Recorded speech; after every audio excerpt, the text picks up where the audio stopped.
Good afternoon, everybody. I welcome you all for the EMEA webinar on women economic and financial empowerment in the Mediterranean and Africa, what has been achieved and what remains to be done.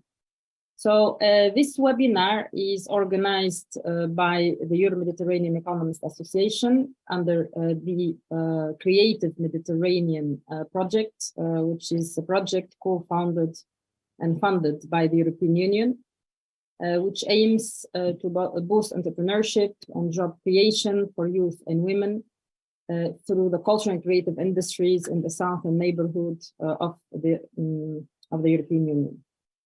So we have a session of 90 minutes, 1 hour and a half.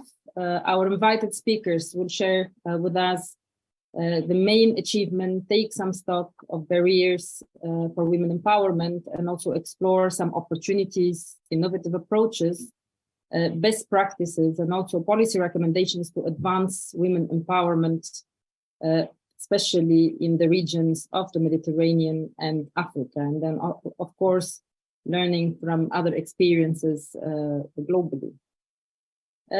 Women empowerment, specifically economic empowerment, represents a very important aspect of sustainable development and human rights.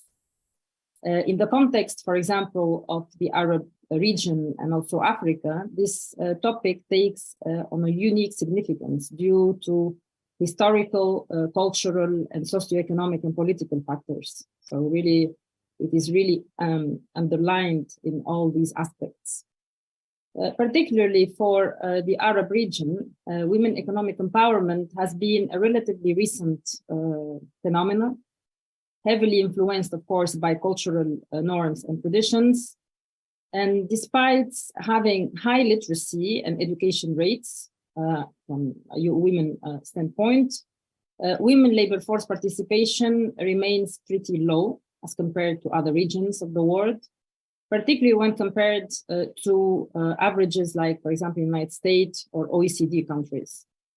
This underrepresentation is often due to societal norms, some also discrimination, and legal constraints. However, in some recent years, there has been some shifts in many countries toward the greater recognition of women economic and particularly to financial potential and empowerment. Now, if we look at the experiences, for example, many countries were actively working to improve women economic empowerment. We can take, for example, the Saudi Arabia Vision 2030, which aims to increase women participation in the workforce. Similarly, other countries like, for example, United Emirates Arabs, who have implemented policies to ensure women representation in every professional space. Also in Lebanon and Jordan, many initiatives have been seeking to promote women entrepreneurs and reduce gender disparities in the workforce. However, although we have seen some advancements, several challenges remain. And those challenges are unequal access to resources in the legal frameworks, such, for example, the access to equal portions in heritage, limited mobility, inadequate legal protection against discrimination, for example, and violence, are among really the key obstacles hindering women economic empowerment in this part of the world. Now, looking at Africa, women play a very important role in the economy, particularly in sectors like agriculture, trade, informal. Also, they are very active in the informal sector. Yet they face very numerous challenges that limit their full potential. Traditional gender roles, for example, limited access to credit, productive resources, low level of education, and lack of representation in decision-making positions. All of this also contribute to this disempowerment. Now, there is a rising recognition of women's crucial role in Africa economic development. Now, policies and initiatives aiming at women economic empowerment have been launched across the continent.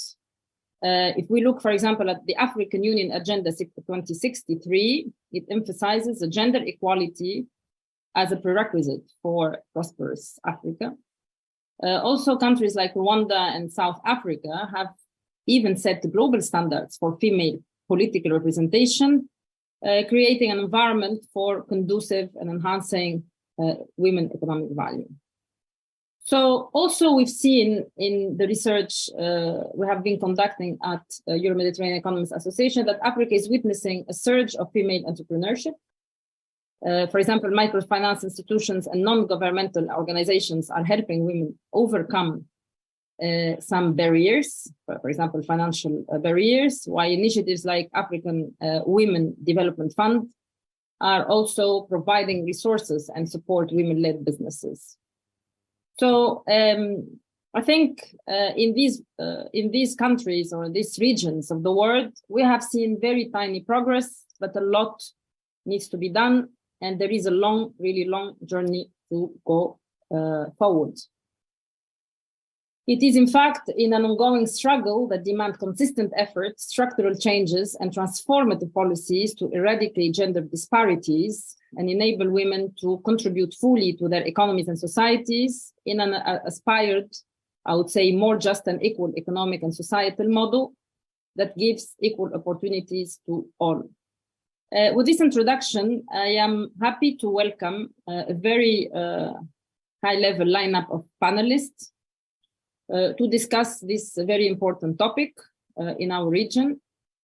First, I would like to start with the introduction by my colleague, Yeganeh Forouheshfar. She is a researcher at the Euro-Mediterranean Economists Association. She's an economist. And then she will give us an overview on setting the scene, in fact, on where are we in terms of women empowerment and access to finance. And then I will introduce the panelists that we have today. So Yeganeh, I give you the screen to give us stock taking on the situation of women empowerment and access to finance in our region. Thank you. Thank you very much, Rim, for this introduction. So I will be brief in order to set up the scene, as you said, about women empowerment and access to finance. So I was thinking about the introduction and I couldn't find a better sentence that this quote I took from Women, Business and the Law report by World Bank, that countries cannot move forward if half of their citizens are held back. So we need to pay attention that women are half of our societies and we need to push them to get to fulfill their full potential. So within the economic literature, we have a lot of research papers and so on talking about women empowerment that leads to better economic performance. This is for sure, but also not just that. We have a lot of studies that show positive outcomes for children's health and education and a lot more. But the sad truth is that we are still far from gender parity. And once we look at different data, we see that, for instance, before the COVID-19 in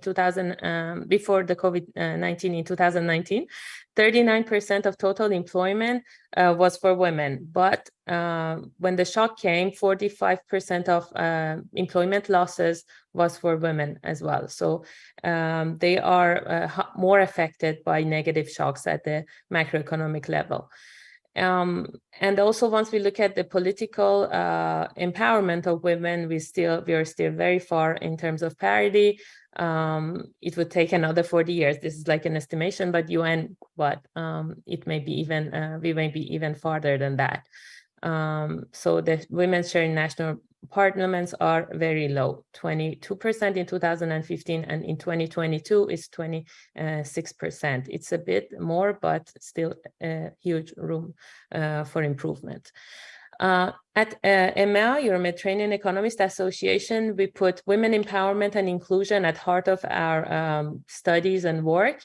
Currently, we are developing a social inclusion dashboard, which has not been published yet, but this is an ongoing work. But inside, we are having a pillar on gender equality. So it is very important for us to tackle this dimension. And also within the TRIS development model, TRIS stands for transparent, responsible, inclusive, and sustainable. And this is a framework for policy responses to the medium and long-term shocks and challenges within the economy.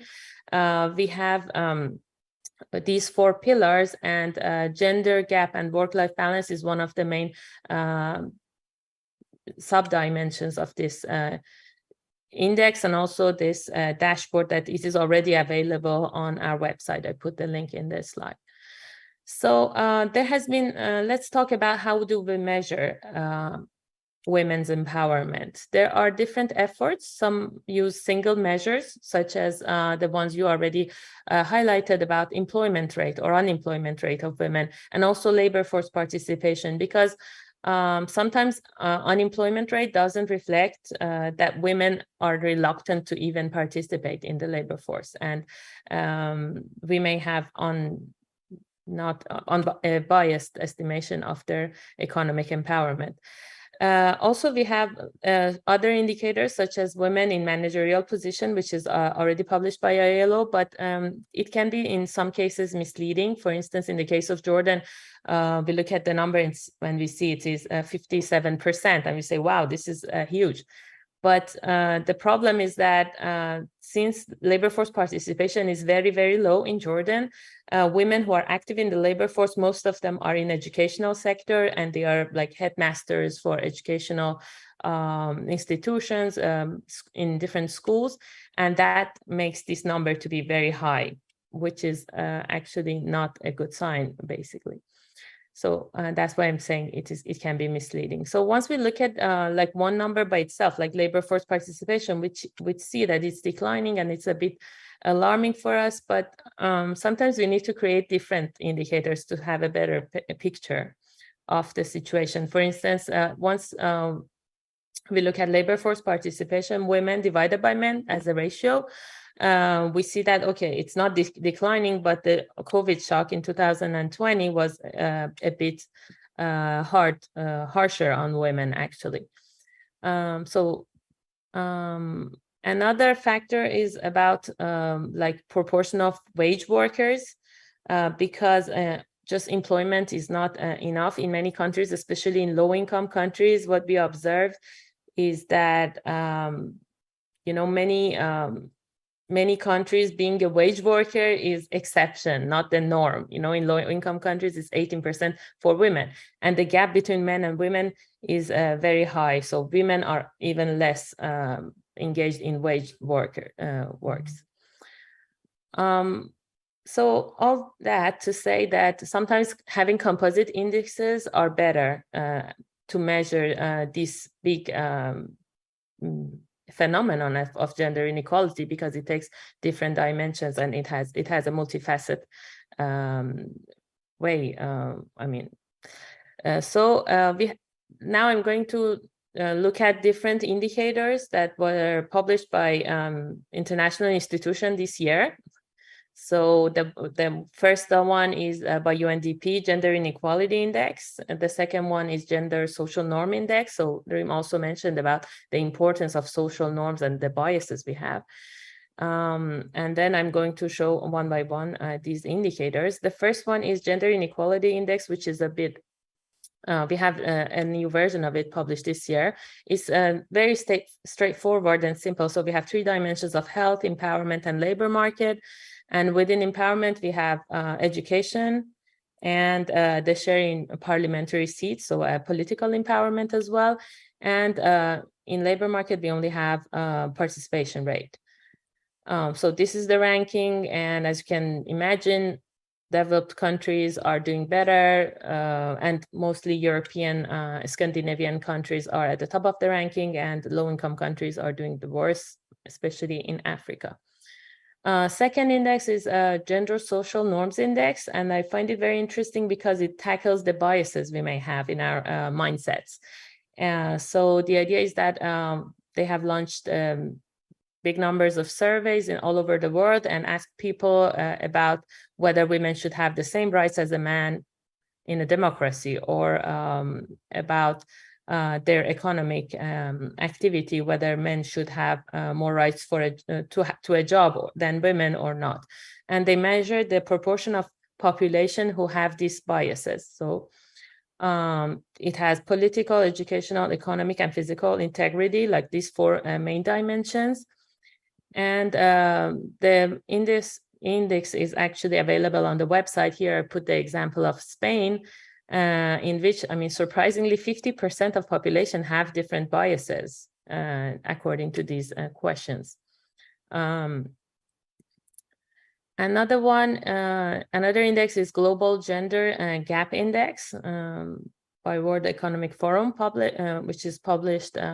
It's one of the longest standing indices and published since 2006. It has these four key dimensions: economic participation and opportunity. So again, we are into macroeconomic indicators. The second one is educational attainment. The third one is health and survival. And the fourth one is political empowerment. So this, as I said, this index was published since 2006. And what we observe is that between 2022 and 2023, the gap is widened in some regions of the country. So the main message I wanted to convey is that closing the gender gap requires efforts and actions, and it's not going to happen by itself if we just leave or do not act for this purpose. So in the case of, for instance, Middle East and North Africa, the years to reach parity was estimated to be 115 years in last year, and this year it's 152 years. So imagine the situation is even worse. Yeah, and this is the index, the global average of it in different dimensions. And once we look at different dimensions, the economic participation and opportunity, the gap is actually closed by 60%. So the more this index is calculated like this, the more it is. I mean, the ideal would be 100%. So the gap would be closed by 100%. But in terms of economic participation, we are at 60%, which is pretty low. In terms of education and health, we are doing better, 95, 96. But also in terms of political empowerment, we are very far behind. So 22% gap is closed, but there is a more room to go in these two dimensions, basically. We have also very newly released indicators. Like 2 days ago, I have this is released by UNDP and UN Women as a collaborative effort. The first one is Women Empowerment Index, and the second one is the Global Gender Parity Index, and they have analysis of 114 countries.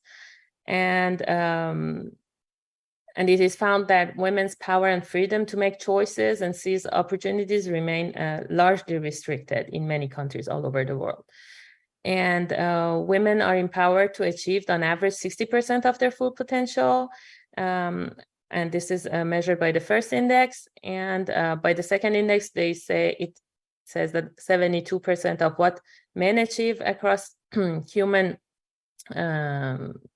key human development dimensions are achieved by are addressed by women. So the gap is still huge. So the first index, actually the pillars are, so we have more indicators involved in this one. We have 5 dimensions: life and good health, education and skills, labor and financial inclusion. So financial inclusion is very important in many indices: participation in decision-making and freedom of violence. In the Global Gender Parity Index, we have life and good health, education, labor force and financial inclusion. So again, financial inclusion is a key aspect. I want to come back to that later on. And participation in decision-making. Another index published by the OECD, again 2 days ago, the 5th edition of it was published 2 days ago, is the Social Institutions and Gender Index, SIGI. And the idea is that the social institutions basically refer to the established set of formal and informal laws, norms, and practices that govern behavior in a society. And this index measures the level of discrimination across 179 countries. And the key dimensions are discrimination in the family, restriction physical integrity, restriction across to productive and financial resources. So again, financial aspect is important here as well, and restricted in civil liberties. So as we can see, the world is doing at 30, and Southeast Asia and Latin Americans are at 20, so lower than the world average. And actually Europe is in the best situation according to this index. But our region, like Africa and Asia, are very are subject to very high levels of disparity and discrimination. Another index I find it very interesting is also is the Women Business and Law Index by the World Bank. So this one tackles legal aspects and legal perspectives when men and women are treated equally within across different areas in the like mobility, workplace, pay, marriage, parenthood, entrepreneurship, assets, and pensions. And what we observed that equality of economic opportunity is the highest in the OECD countries, and it's the lowest in Middle East and North Africa. And once we look at the evolution of the index, we see that many reforms have been carried out in the African countries, so they have evolved, but still the situation is a lot of work to be done. So one of the points that I wanted to come back was access to finance. As you can see, women's access to finance is very important. It is a critical aspect for financial inclusion because it's half of the society's access to financial inclusion, basically. And it leads to more than economic benefits. It leads to empowerment in other dimensions, such as education, skills development. And also it gives women to unleash their potential to become entrepreneurs.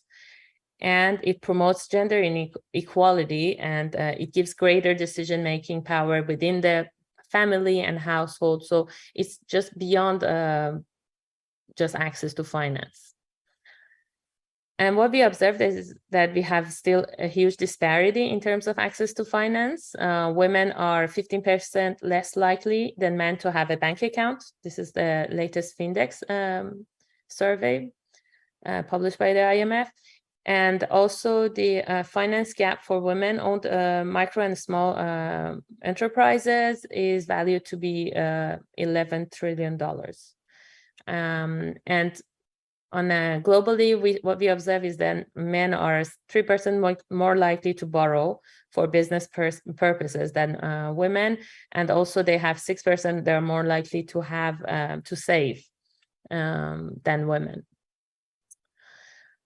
So women face greater challenges in terms of accessing to financial accounts than men. So this is the number of accounts. And what we observe that in different regions of the world, the gap is different, but everywhere women are doing worse than men. But the gap is especially huge in Middle East and North Africa. And once we talk about harder access to finance, it leads to smaller share of SME ownership because they cannot go and find enough resources to run their own businesses. And once we compare firms with female participation in ownership, we see that in low-income countries, the number is pretty lower than what we have in high-income countries. So 23% in low-income countries and 38% in high-income countries. And the world average is 32%. So in order to conclude, I just wanted to highlight that women empowerment is a prominent focus of various international organizations and studies that we see out there. And it reflects the significance of women empowerment in the global agenda. There are a range of metrics developed for measuring women empowerment and gender disparity. Those include single indicators and also composite indicators. And that underlines the multifaceted nature of these challenges women are facing. Access to finance also emerges as a pivotal factor in advancing women's empowerment, directly influencing job opportunities and also economic autonomy. And in turn, it fosters empowerment in other aspects of the life. These are the main key messages I wanted to convey through this presentation. Thank you so much for your time. Back to you, Rim, please. Thank you, Yeganeh. This gives a very comprehensive overview on the situation, and clearly there is a lot to do, particularly in the Arab countries and Africa. With this, I don't want to ask questions at this stage, but I would like to give straight away the floor to Christelle Comair. Christelle, she is a young Arab woman leader at the Arab International Women Forum, and she is a research fellow at the University of Paris-Saclay. So she has worked a lot on gender issues.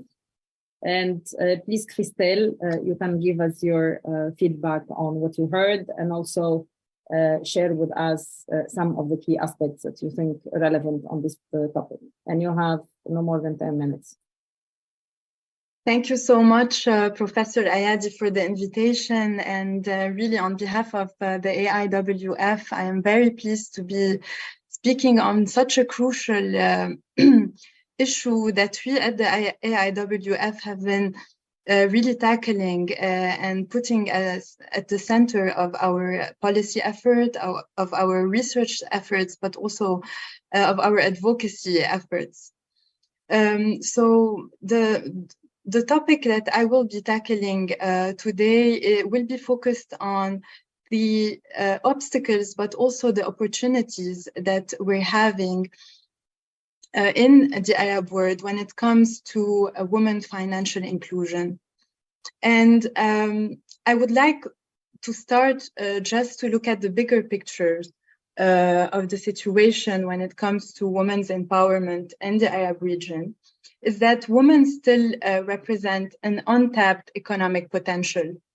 And while there has been significant progress in education, and the presentation really highlighted that, financial inclusion remains a key area where improvements are needed.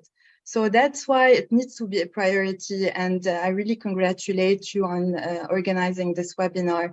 And I look forward to the discussion on this issue, specifically when it comes to the Arab region. So financial inclusion is not only important for gender equality in general or women economic empowerment, but also it's linked to the overall socioeconomic development of the Arab region itself. So my presentation will approach the issue of financial inclusion from a macro perspective, and I will try to give you an overview of the current situation in the Arab world, of course, and sharing some of the efforts we at the AIWF have been doing to improve the situation. So first of all, to begin with, it's important to keep in mind that the Arab region as a whole has a lot of disparities according to countries. So it's important to keep a nuanced approach to this region and think about each country as it faces specific challenges in the area of financial inclusion. So what are basically the obstacles that limit women's financial inclusion in the Arab world? Some of the most frequently highlighted challenges, be it from international organizations, research institutes, universities, include, first of all, the weak legal and regulatory protection for financial consumers. Also, the limited gender data that we have when it comes to finance in the Arab world. And of course, what relates to cultural barriers and traditional gender roles, for example, women's unequal ownership, access to areas such as property, inheritance, and also when it comes to the supply side, high risk perception of women borrowers. And this latter points result results in many negative impacts for women, for example, higher interest rates or shorter repayment period for women. Also, so the list is very long. We note that there are financial provider practices and products that do not cater to women's needs. And this is particularly important because if we need to improve policies, programs, and regulations in the field, we really need to go to see and tailor these supplies to women's needs. This, for example, in the Arab region is illustrated by the requirement of male family members' permission for women to conduct financial transaction, for example. And overall, we have a fewer number of women who have bank accounts. And adding to that, their limited access to financial technology, there is also a huge gap in this field. So we need to really think about the access to financial products in itself. And all of that contribute ultimately to the financial divide and the gender gap.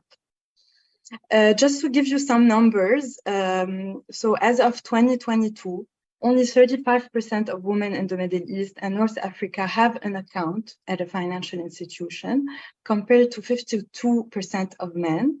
And furthermore, women-owned businesses account for just 20% of the region SME sector, even though this is also improving. So to tackle these issues, and now we will see and look at opportunities, we need to really recognize that financial inclusion is not only about access to money, or is not only an economic issue. And this has been also the approach of the AIWF for this issue. And it really looks at the intersection of financial inclusion and also numerous other sectors, which reflects really its really broad implication in our Arab society. So when you look today at the Arab region, we see that it's grappling with many multi-layered crises. To name a few, the water crisis, the food and energy security crisis. And in all these sectors, really the women are bearing an outsized burden due maybe to traditional gender roles, but also due to an environment, a regulatory, institutional, and policy environment, which is not conducive to inclusive finance.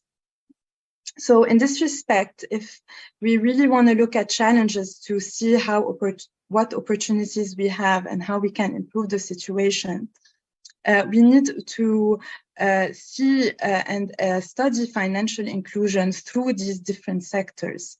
And this is what we have been doing at AIWF. So looking at financial inclusion in the water, in the food sector, in the energy sector as well, and see what are exactly the needs of women in these fields related to financial inclusion.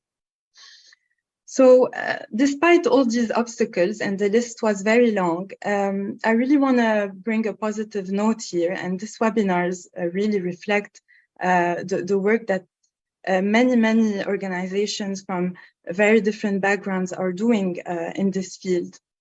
Many Arab countries are really moving towards reforming this sector through, for example, legal and regulatory frameworks that looks at gender equality, also laws promoting equal rights to inheritance, property as well. But all these efforts really need to combine with a regional perspective. And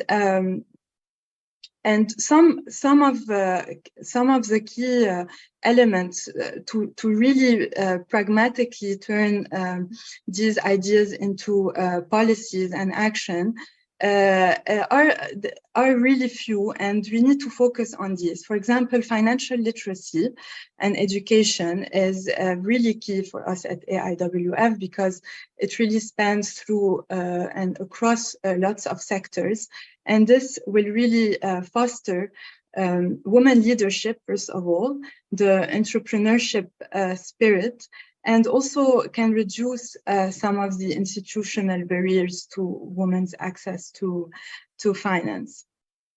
Also, another interesting and very important opportunity and avenue of policy introduction is the field of digital finance. So fintech solutions such as mobile banking and online business platform can really help in circumventing societal barriers, and we're seeing it today. A lot of women are accessing financial services in a private way, and this is improving their overall access to money. So as I said, I really want to conclude on a positive note. It's important to see these opportunities, to see all the transformation that is being done in our region, and as an organization that puts people together, we aim at really giving access to women to innovative knowledge, to finance also opportunities, but also to key networks. So we work closely with a global network of partners to promote and prioritize the engagement of women. And for example, I'd like to share with you one very important event that happened last May. So we organized a conference lining up to COP28 with WISER. So WISER is the Women in Sustainability, Environment and Renewable Energy from the UAE. And one of the sessions really looked at climate finance and how women have access and can have access to climate finance, and also see how enhancing women's access to climate finance can also help us face the challenge of Thank you, Christelle. Thank you very much, Christelle, for this introduction. I think you put a very important focus on financial inclusion, financial literacy. These are all very important matters which we can discuss afterwards. Without further ado, I would like to go to the next panelist, and then let's please keep our comments no more than 10 minutes, so then we can have a discussion.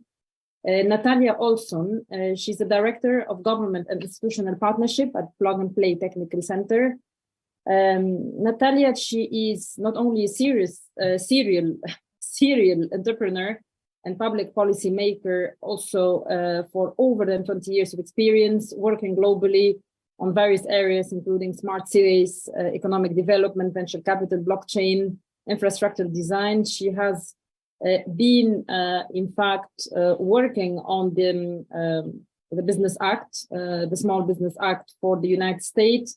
And also she has been advising on these matters, the Obama administration. So Natalia, what is your view about all of this, and how do you see, in fact, the region, especially the Arab and African region, in terms of economic empowerment and financial inclusion, what Christelle mentioned for our region, please?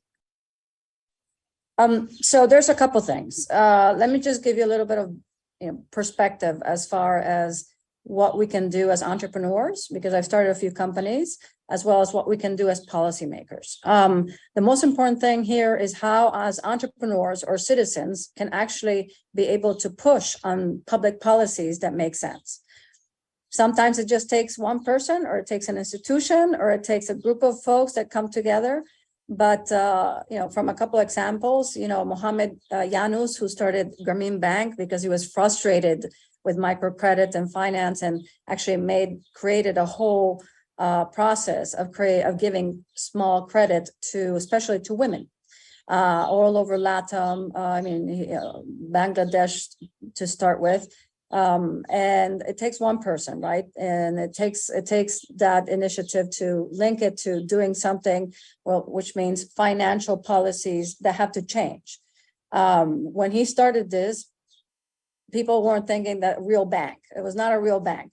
And today, as Christelle said, we now have financial mechanisms in fintech that allow for more women to be able to have better access to financing, or better access to getting their books in order, or figuring out ways that they can actually get better, smaller microcredit or more financing in some way. Depends if they just want to start a little business or they want to grow in a tech company or something like that.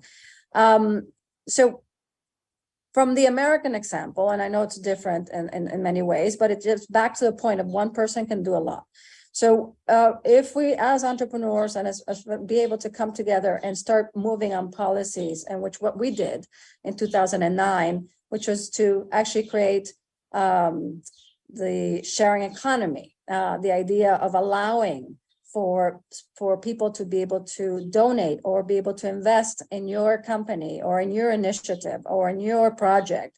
And we moved that, and we actually changed the policy in the US to create, it took us 2 years, but to create a policy that would actually allow for the US government to recognize the sharing economy. And now we have, Indiegogo and everything else happening, and now you can invest $1 or $1,000. And that was a small group of people, right, that actually pushed on that. A lot of entrepreneurs who weren't part of the conversation at the beginning of the Obama administration.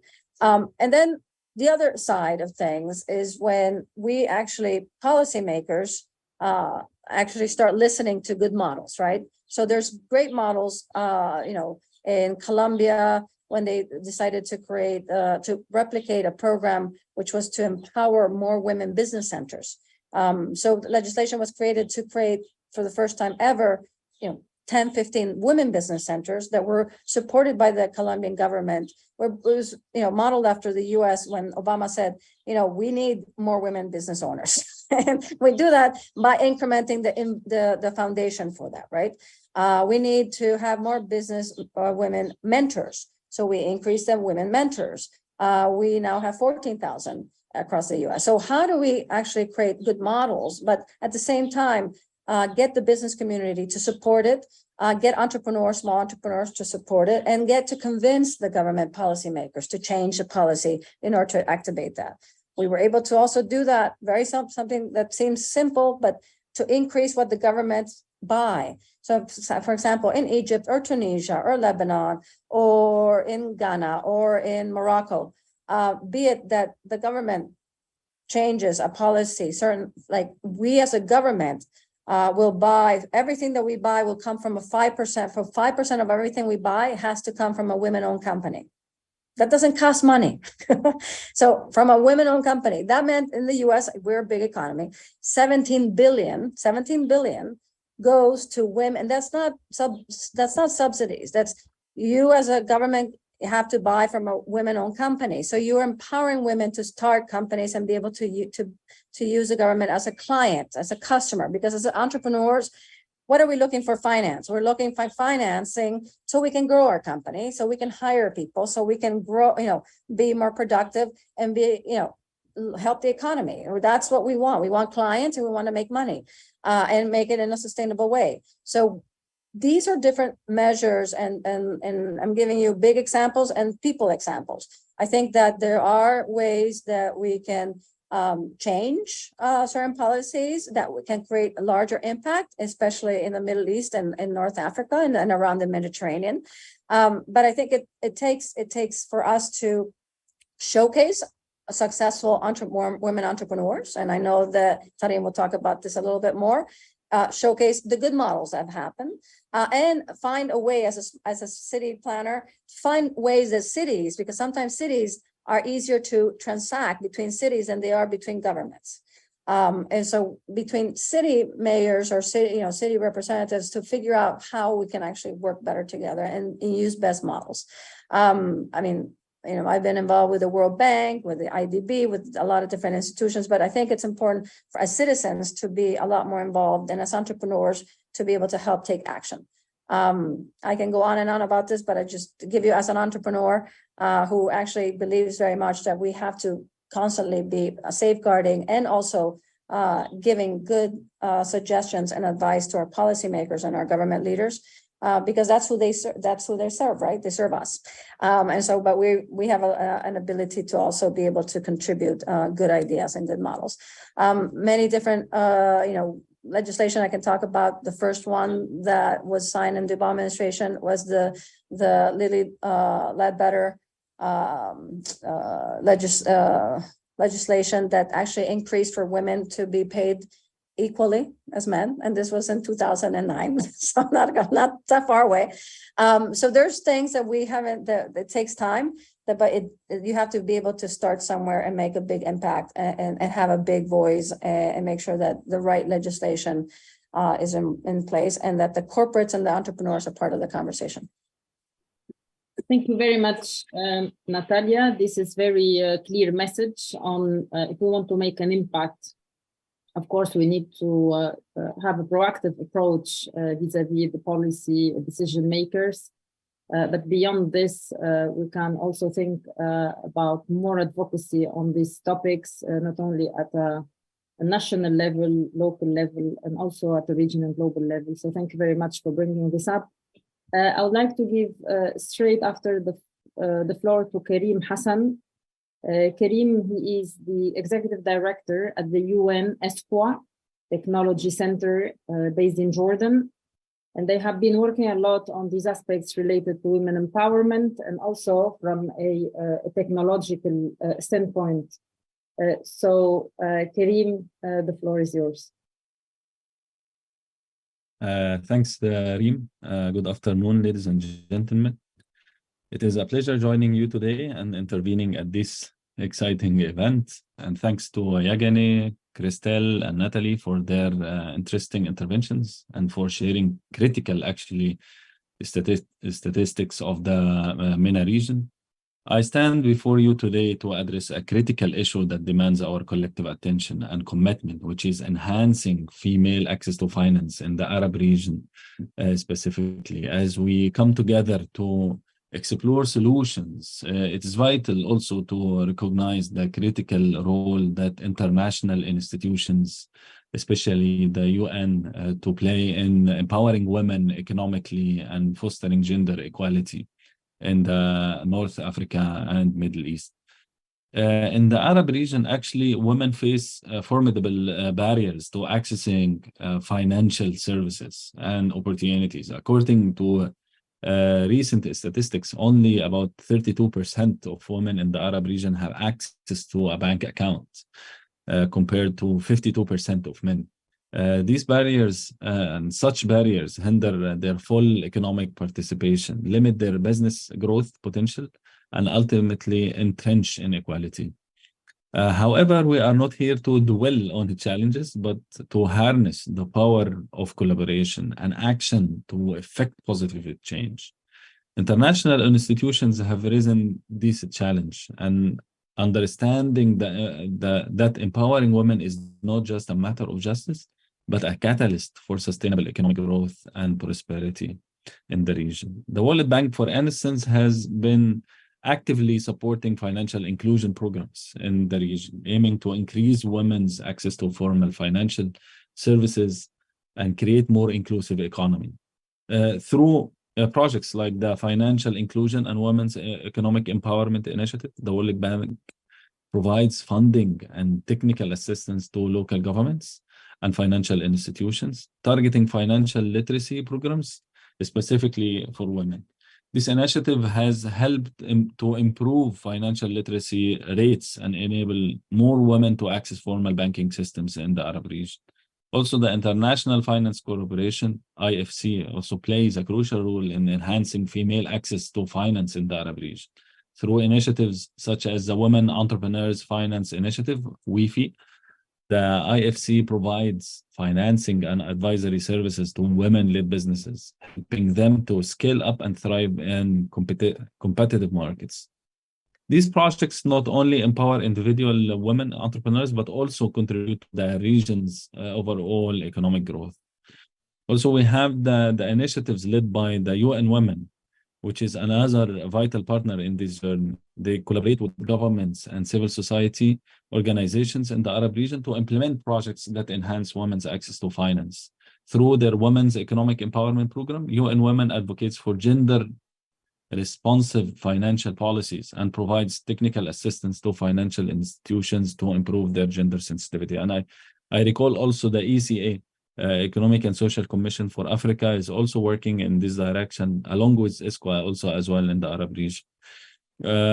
Also, I remember that the Arab Monetary Fund, which is an Arab regional organization, also recognize the importance of financial inclusion and women's economic empowerment. They have undertaken several initiatives that support financial inclusion in the region, specifically focusing on enhancing women's access to finance. These projects include research on gender disparities in the financial access and also technical assistance to member countries.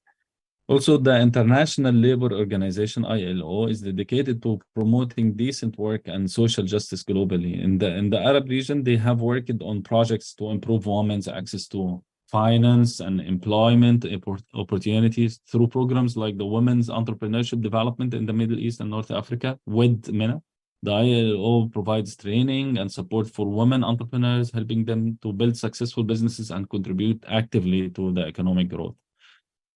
Also, the EBRD, the European Bank for Reconstruction and Development, however, it's not an Arabic institution, but it operates a lot in several Arab countries. They provide financial services and business advice to women-led enterprises.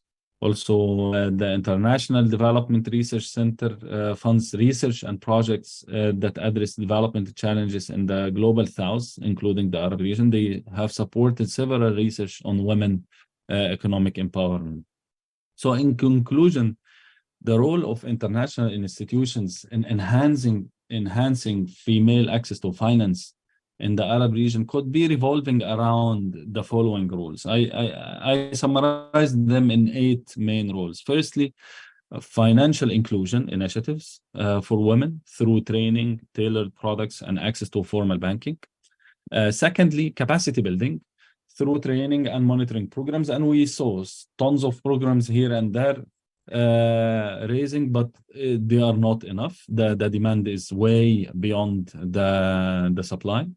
Thirdly, we have the policy advocacy to remove barriers and promote gender equality in accessing finance. ESCWA is really working hard in this, along with other UN and non-UN international organizations and regional organizations. Fourthly, research and data collection to identify challenges and tailor interventions. I also would like to mention the work that ECA is doing, and they are launching in few weeks the Women Economic Empowerment Report, and it will be also facilitating a session at the Arab SME Summit in October in Marrakesh, the result of this research and data collection. Fifthly, I see that access to capital resources to improve access to finance for women entrepreneurs is really important, and one of the roles of international institutions in the region. And the 6th point, which is networking and partnerships for facilitating collaborations between stakeholders for a comprehensive approach. And we see several organizations working in this direction, and ESCWA is keen on building these kind of networking facilities and partnerships through DIPAR. We have the digital enabling platform for the Arab region, and also the Arab SME Summit, which is a crucial and a regional event to bring together entrepreneurs, especially women, to build networks and create partnerships. The 7th point, which is gender-sensitive regulations to encourage financial institutions to adopt gender-sensitive practices. It is very important and one of the roles of international organizations. Also, the last point, which is promoting women's entrepreneurship through supporting initiatives for women entrepreneurs through mentorship and financing assistance. And venture capitals are also active in that, but also this is needed to be enhanced in the future. So as we pursue a more equitable and prosperous future, let's recognize the important role of international organizations and renew our commitment to collaboration and action. Thank you for your dedication for this crucial cause, and let's march forward together hand in hand towards a future where all individuals have equal opportunities to thrive and succeed. Thank you very much for listening, and the floor is yours again. Thank you, Karim. I think you gave a very clear role for what international institutions can do, and they are already, I would say, trying to do it. As I mentioned at the beginning of my introduction, we are developing this initiative with funding from the European Union on creativity, culture and creative industries. And the target group is women entrepreneurship and also youth to enhance their economic empowerment in a sector that is quite difficult and even sometimes in the Mediterranean South not recognized as an economic sector. So this is also one aspect which, in fact, Christelle mentioned, that it's important to have a sectorial focus on our actions to ensure that women are involved at all levels of the economy via those sectors, even in sectors which are unfortunately, they exist, but they are called the informal sector, where we find a large proportion of women involved in those sectors. And I think it's important to recognize that evidence and try to, in fact, tackle it via certain social policies that could formalize these population of economic actors which find themselves in informality. Thank you for this. I would like to give the floor to the next panelist, that is Omar El-Dahan. Omar, he is a development officer of Al-Fanar Venture Philanthropy in Egypt. I think Al-Fanar has been quite active, in fact, in social business, in community development, and particularly in women economic and financial empowerment. They have done a lot of initiatives, and they can tell us a bit more about all of this. Omar, the screen is yours. Thank you so much. All right, so based on everything that has been talked about and discussed in the previous presentations, the idea that Al-Fanar moves with is we want to try to address these challenges facing women in a more systemic way, in a more sustainable way, outside of the typical grants and the general philanthropy approach that is used by so many different organizations.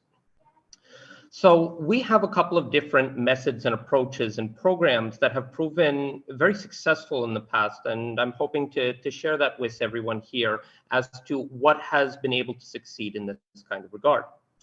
So our general approach is to use the idea of venture philanthropy, which basically means is that we use that approach similar to venture funds and investment and so on, but rather than looking for something that has the highest return, we look for organizations, social enterprises, NGOs, etc.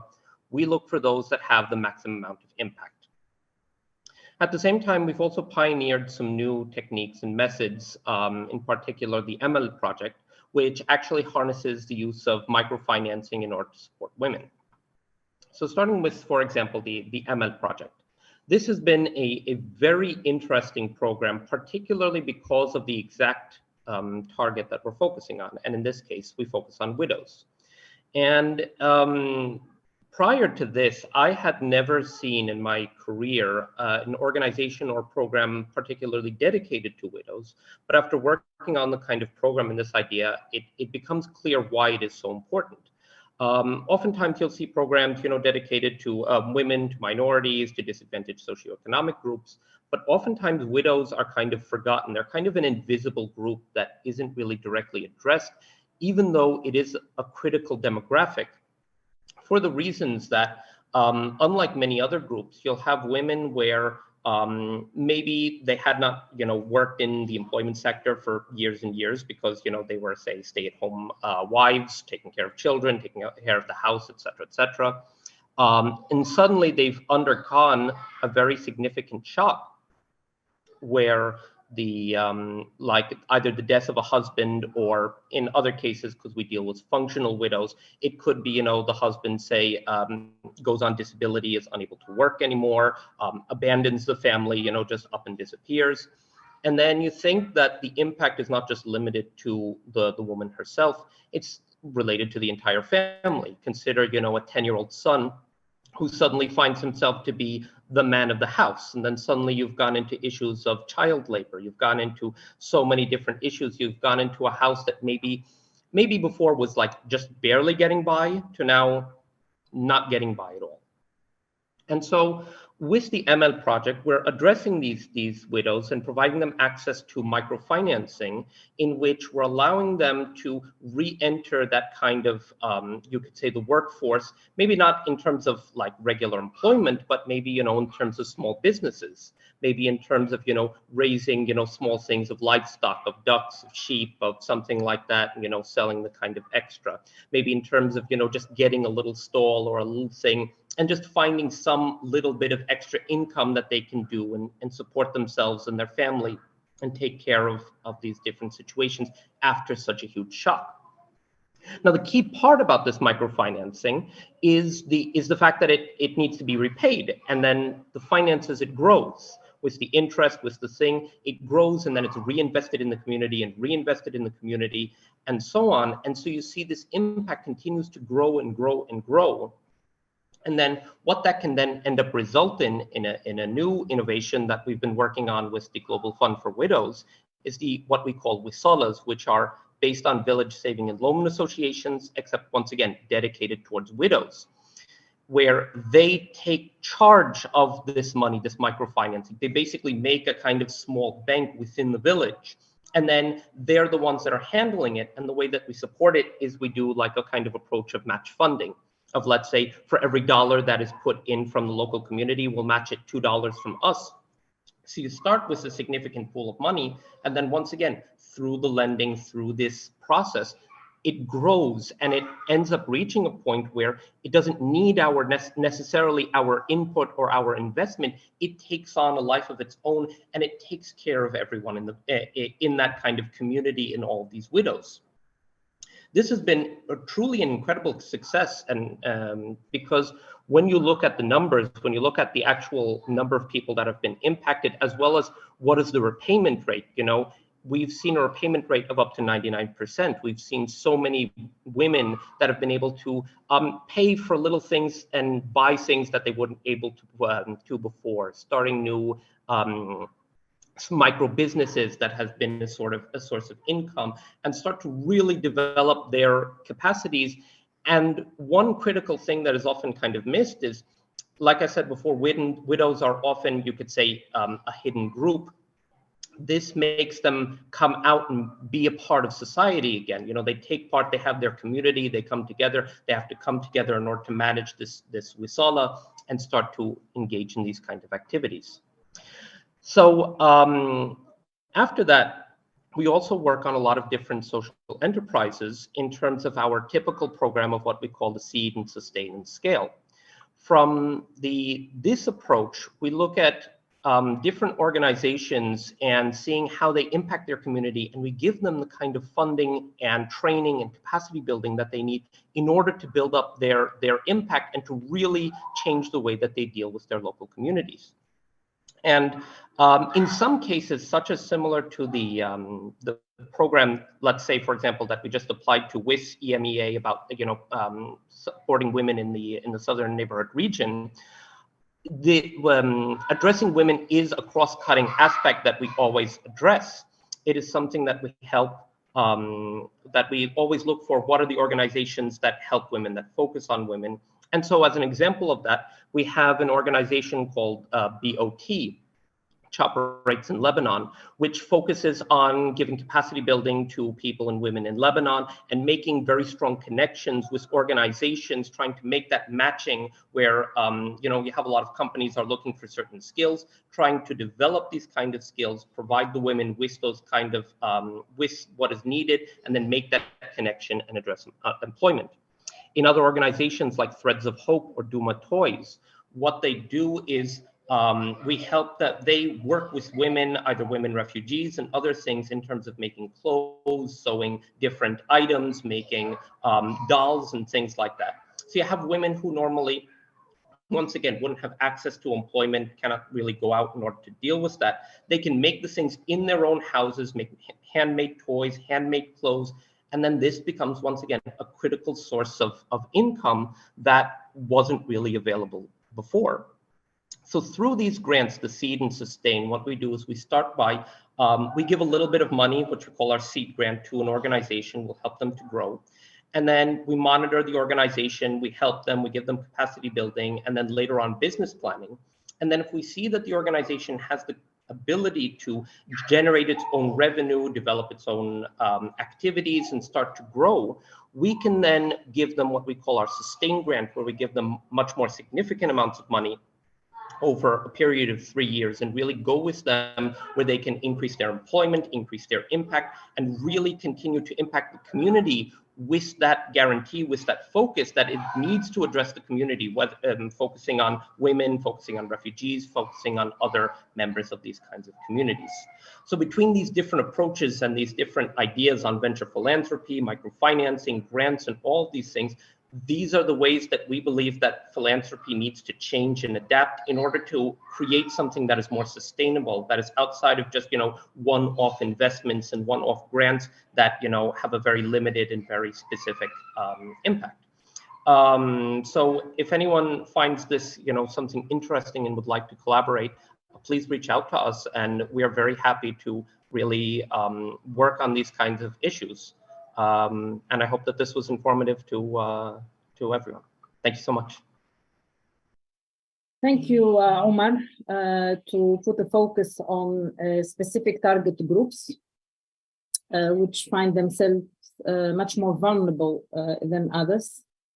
And I think several initiatives should not only focus on those groups, but also try to have them integrated in an overall approach for empowerment.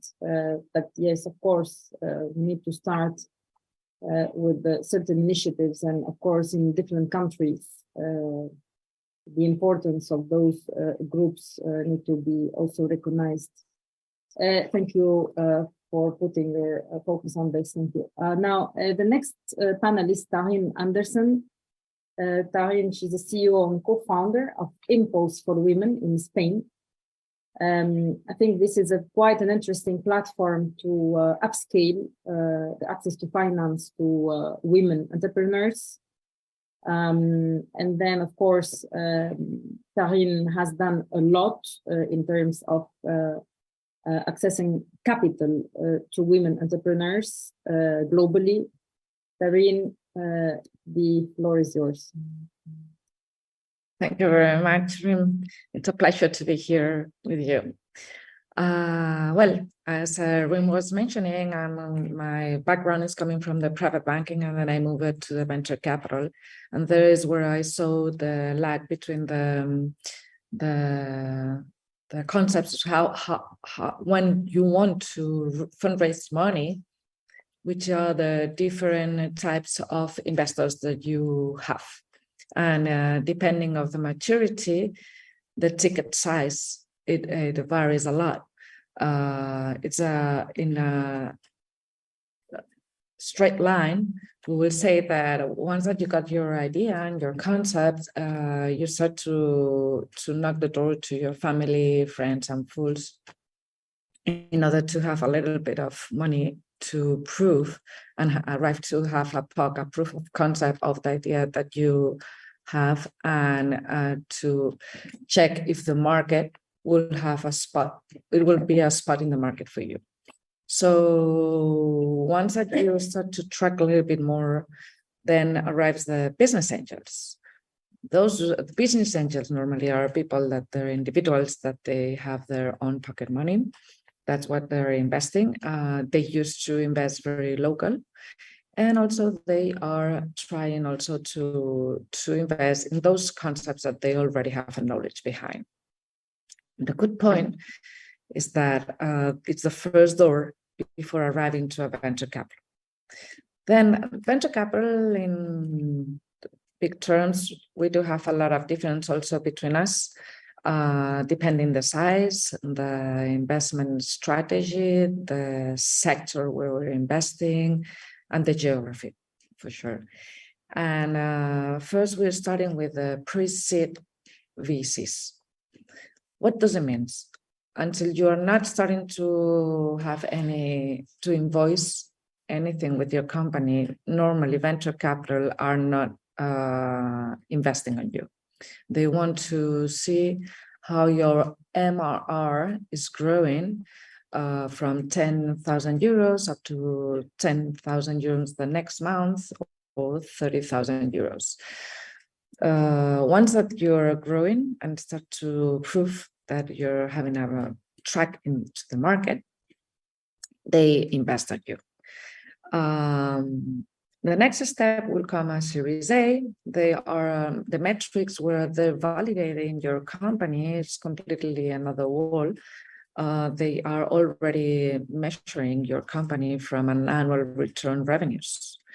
And then we still follow on a Series B, Series C, Series D, which, as I mentioned before, the difference is an pre-seed, early stage venture capital will be investing in a startup around maybe 100,000 euros up to 1.5 million.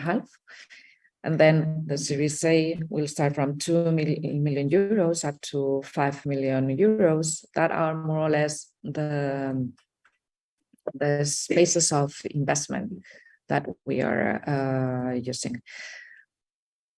Once that you arrive to be big enough to have an exit and to be prepared to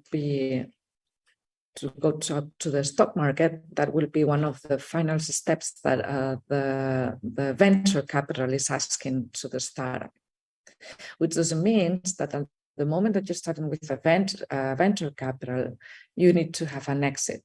You need to multiply your money. And that will have to force you to go to the stock market or to sell your company to another corporate.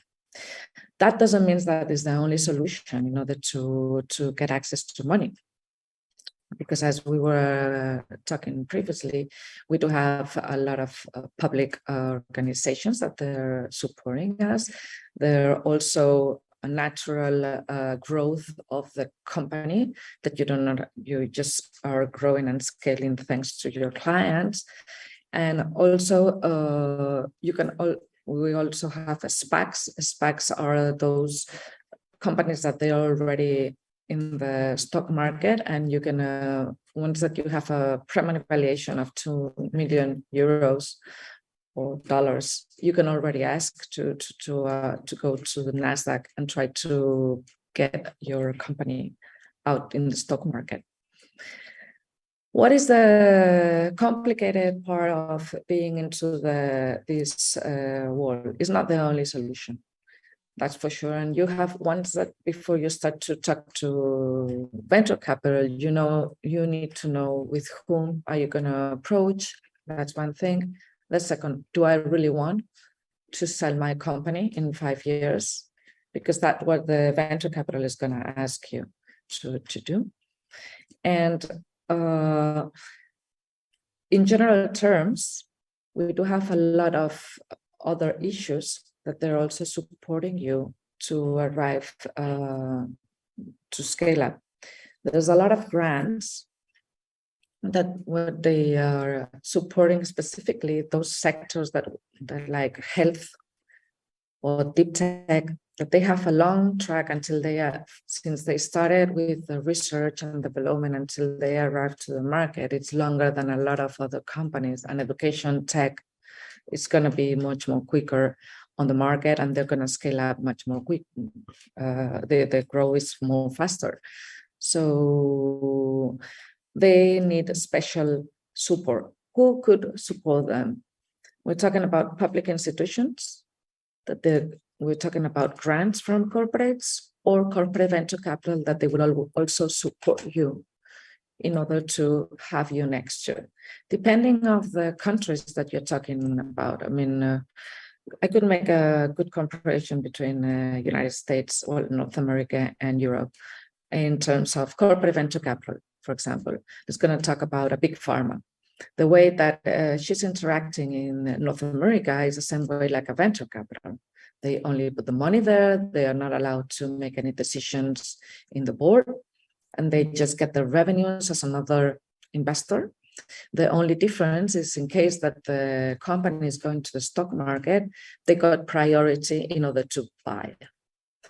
Here in Europe, corporate venture capital is focused on their own business.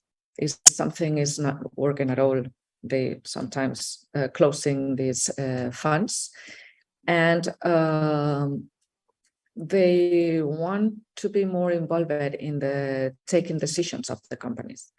That is something that every day more and more we're looking more at the North American mindset. But corporates are venture capital, and corporates are very important to have them around once that we are in those sectors due to the long term that it takes you to go to market. And just to wrap up, Impulse for Women, that is what we started, was in 2017. We have 11,000 startups, and we are a non-profit that we're supporting female tech entrepreneurs and from the investment perspective. And we are connecting them with investors since they are going out to the market until the IPO. And thank you very much. If you have any questions, I'm happy to support you. Thank you, Karim. I would like to move our screen into the panel mode. And please switch on your cameras. I have a few questions based on the introductions you gave. Yeganeh gave us a very interesting view on the state of play, and clearly we see that the Middle East and North Africa is a region where clearly there is a lot to do. There is a great journey ahead for women empowerment. So let us move into the panel screen, please. Thank you. So I have first one question to Christelle. Christelle, you mentioned financial inclusion, and I think this is important. And you also mentioned the differences between countries on the legal frameworks and also the rights of women in terms of economic rights and also social rights. So how do you see this overall, based on your experience within your organization and also the work you have been doing, particularly on the gender issue? How do you see these constraints? Particularly, you mentioned the heritage right, or I would say the equal heritage right between men and women, really advanced, or I would say lifted over time. So this is a question for you. My second question to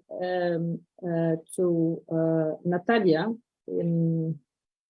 is, yes, obviously, if we look at countries in North America and other countries in Europe, it's very easy to, I would say very easy, I wouldn't say very easy, but there are processes to do policy advocacy and to advance, I would say, themes like, for example, gender mainstreaming or gender equality. Now, in other countries where institutions are not necessarily, as mature, it's not going to be so, easy to do it. So how do you see a change if, the institutions, the formal institutions, are not really responsive to change?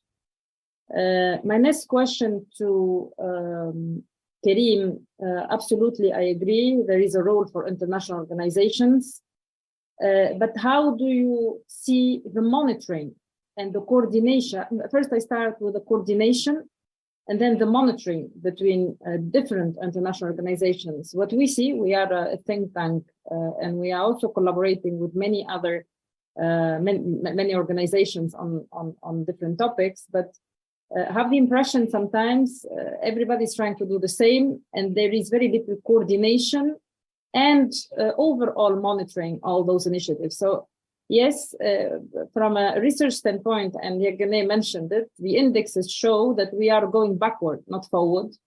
And it seems to me that the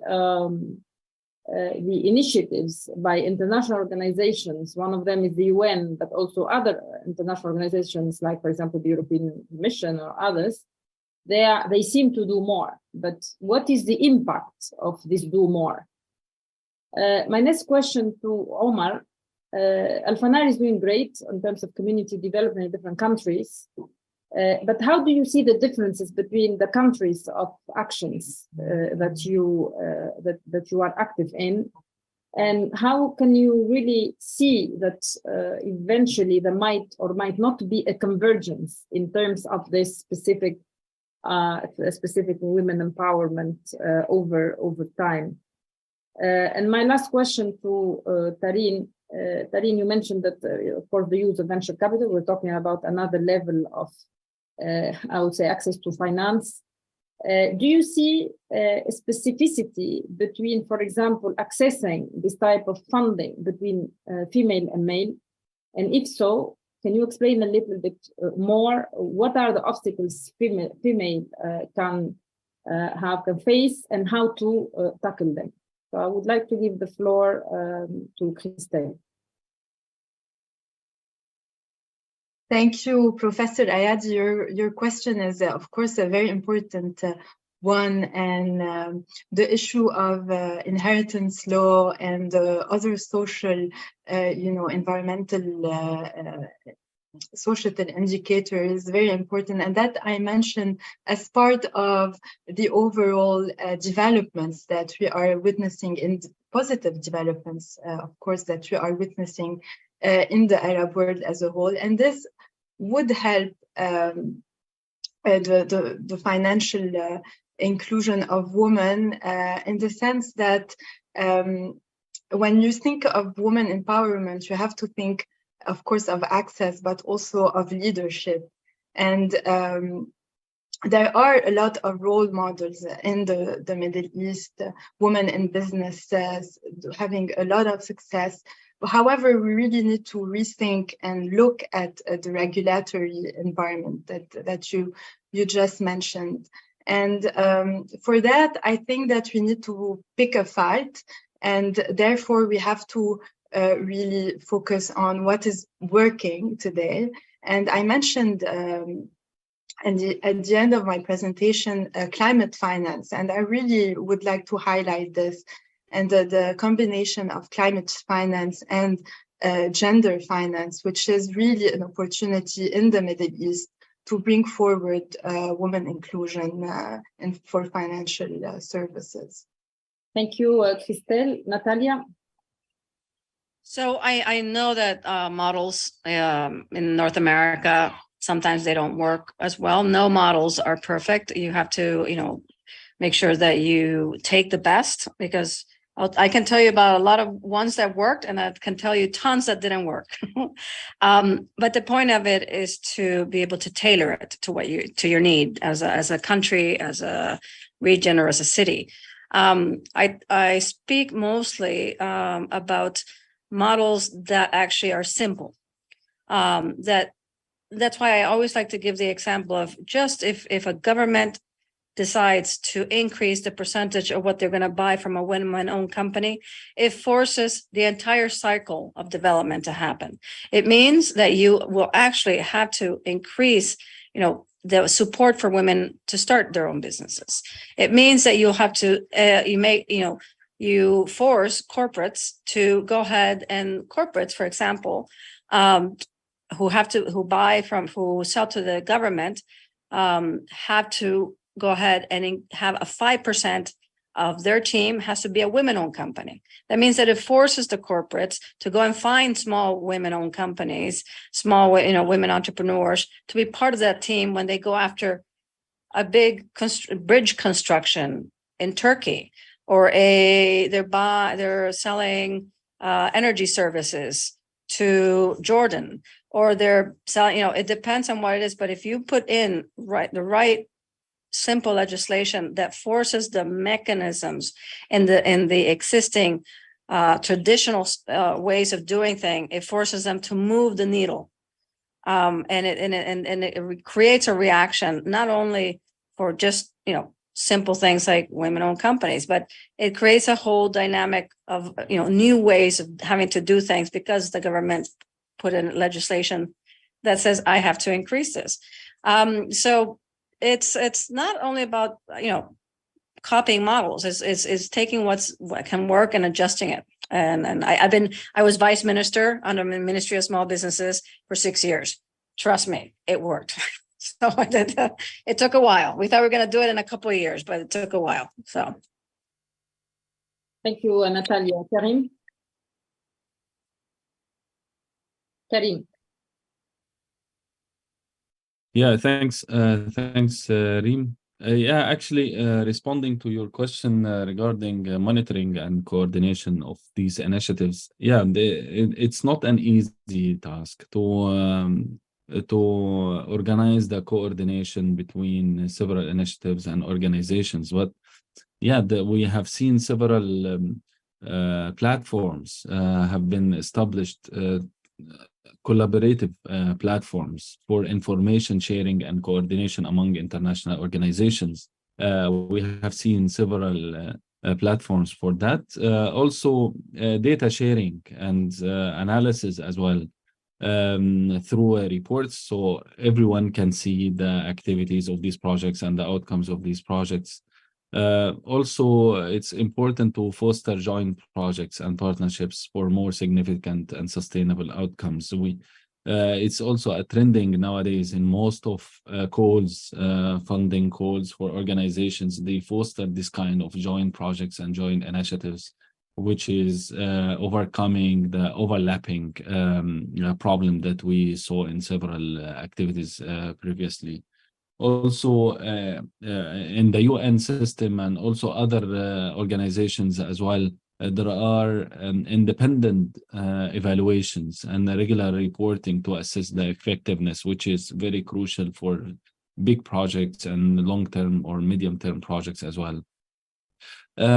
For measuring also the impact of these initiatives run by the UN and other organizations, we can measure the impact maybe after some time of implementing these projects or initiatives by monitoring the increase of financial inclusion of women, also the contribution of women to the economic growth, poverty reduction if we are empowering women in special communities. This can be done easily by basic research, we can say. Also, the number of women entrepreneurs and measuring their success and their access to finance and the growth and scalability of their businesses. This is something that we can measure easily. So in brief, monitoring and evaluation and coordination, it's something that everyone realized that it is very important. Avoiding overlapping, it's very important. Most of organizations, they are very aware of that, and I can see from a regional point of view that it's something growing and understood across the region. Measuring the impact, it's also something all of us are forced to do nowadays. So it's a matter of time, short time, and all of us, we will see very efficient and effective partnerships that lead to serious impact across the region. Thank you, Karim. I would like to give the floor to Omar. All right. Before I start, I just what Natalia was saying about the models just reminded me of a truism that we say in academia, where it says, "What all models are wrong, but some models are useful." So I just it just made me think of that. Anyway, so the question was talking about, how do we look at it in terms of the different countries? So yeah. We work in different countries in Egypt, in Lebanon, in Jordan, Palestine, and looking at other countries in the Arab region to go into. And obviously, the challenges facing each of these countries are wildly, wildly different from each one, which is kind of the idea of when we're looking at venture philanthropy and these social enterprises. We are not imposing, you could say, our approach or our method in terms of addressing the challenges in these different communities. These NGOs or enterprises or companies have already emerged addressing the challenges of these communities. All we're doing is we're helping them, we're building them up, we're giving them, good business practices to follow. But the core idea, and once again, obviously any kind of either NGO or business idea, it comes from either a need or a challenge that they're addressing. So it has already emerged addressing their local challenges. Now, that doesn't mean that we don't need to make our own adaptations in these different regions. So, for example, based on the different legislative frameworks, working in microfinancing in, let's say, Lebanon and Jordan is not exactly like logistically and legally very feasible. So we haven't really implemented, say, the ML project and the wasalas in these kinds of areas. And then another consideration, although we've mainly been doing the ML and the wasala in Egypt, one of the things when looking at expanding, because basically Egypt has been like our pilot and we want to, branch out. One of the considerations is in a conflict area, addressing widows takes on a different meaning. In any country, you'll have widows and so on, and they will have their problems and issues. But in a country, let's say like Iraq, or other countries that have recently have either wars, sectarian violence, et cetera, they, like you could say, having widows is basically the norm. It has become a much bigger segment of society, and so having programs directly addressing this takes on an added element of significance because this has become a major issue facing people all across the country. So this has been some considerations when looking at, how are we doing with the different countries, but ultimately we see the core approach, converging over time in the sense that it's still the same core idea. We are addressing issues in society, we are addressing minorities, we are addressing women, and trying to bring them up and trying to give them the tools, the finances, the means, and the support and the services necessary in order for them to do. So while the processes may differ, whether maybe the enterprises that are working may differ, the core approach and the core outcome that we're looking for, that you could say looks the same. Thank you, Omar. I have a question from the audience to you and to Karim. Of course, you mentioned there are many programs and those could be assessed at a point in time, but how to outreach the women that they are needing those programs in an inclusive way? So do you have any policies or, for example, means for outreach? Karim, if you can answer this from your side, and also yes, actually, we can say things are different before COVID and after COVID. Like before COVID, there were several initiatives on the ground, reaching to people on the ground through physical outreach, through campaigns and these kind of things, local campaigns. And during COVID and after COVID, most of organizations, they tested the online outreach. It worked somehow. So there is a bigger groups have been reached through online outreach, but maybe some minor groups were left behind. So I believe having a blended modality for outreaching these programs and initiatives could work very well. And from ESQA experience, we are doing that in several initiatives, working with rural women, for instance, and refugees. So this could be impactful, doing a blended format for outreach. And it is very important to measure the effect of this outreach online and also offline by monitoring the number of participants and registered women and beneficiaries as well. Thank you, Karim. Omar, do you have anything to add to this question? Yes. So when it comes to, like, for example, in the EMEA and the Wasalas, the core way that we do it is we need to depend on local actors. So we will work with, you could say, a coordinator in the villages, from the villages, that will hire and give like a small amount of money or something like that in order to work and help and reach out to these women and these widows, because trying to come in as an outsider and reach them is probably not a very effective method, and one that isn't going to reach a lot of people. So when you deal with someone who already knows the local community, who knows the people and wants to deal with them, that is, we found at the very least, a very effective method in terms of outreach. When it comes to our typical programs, when it comes to seed and sustain and so on, once again, we use pretty much the same methods of outreach, because ultimately we're dealing with different organizations, either women founded or in other cases primarily serving women. So we use the same methods of outreach, whether it be our own networks, online, offline, and bringing out. So that doesn't have, you could say, a particularly different approach that we use. Thank you. Tareen, on your question, is there a difference when you have when you give access to venture capital possibilities to women and men? Well, actually, my question is there's no difference for venture capital. As I said previously, we do have a matchmaking platform. There are 65,000 venture capitals worldwide, and we're approaching 1,500, and all of them, what they want is female deal flow.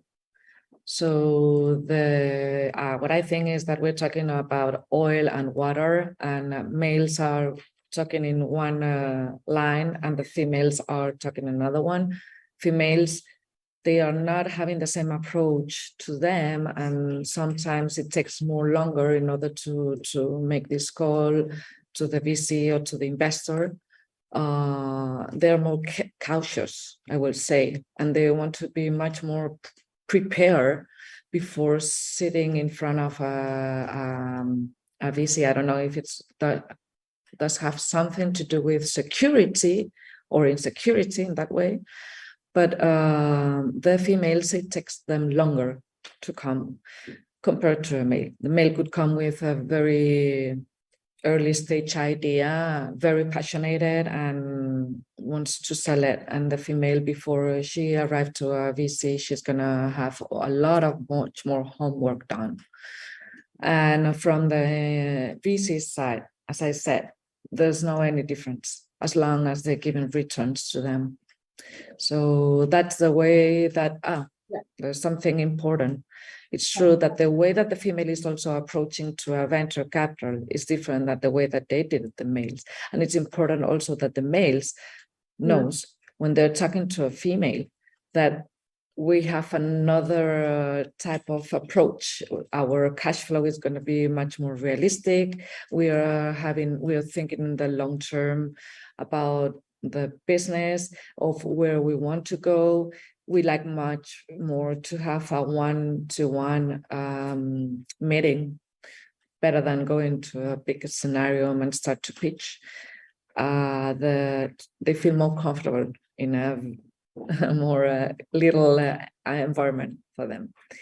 And yes, the startups that we have today, the female ones, for sure, they're super good. They're much more successful, but also I have to say that it takes them much more longer to arrive, to be successful. And we have more viewers than males. So today is almost a guarantee that if you're investing in a female tech entrepreneur, is going to be a successful one. Thank you. Also on screen, we see twice, but anyway, one member of the audience said that promoting women economic and financial empowerment requires a fundamental multifaceted approach. And she's from the International Council for Women. So of course, to have women empowered for the society, of course, to develop all societies, we need to tackle the problem from different perspectives: political, economic, social, legal, financial, human capital, and also in terms of the overall economic and also cycle of in the economy. So this is also very important. I would like to thank you all for this very interesting discussion. I think women empowerment will continue to be a very hot topic, as we could see. Yeganeh mentioned to us that all the reports are, increasing on this topic, and we can see there is a downgrade trends of women empowered based on different indexes. So we need to continue really having this proactive approach to enhance the awareness that this is not solved, and there is a long journey to allow women, in fact, and also other groups to be empowered economically, because this is not only about in fact equity, it's about progress and transformation. In fact, lifting women, we're uplifting women, we uplift societies, and also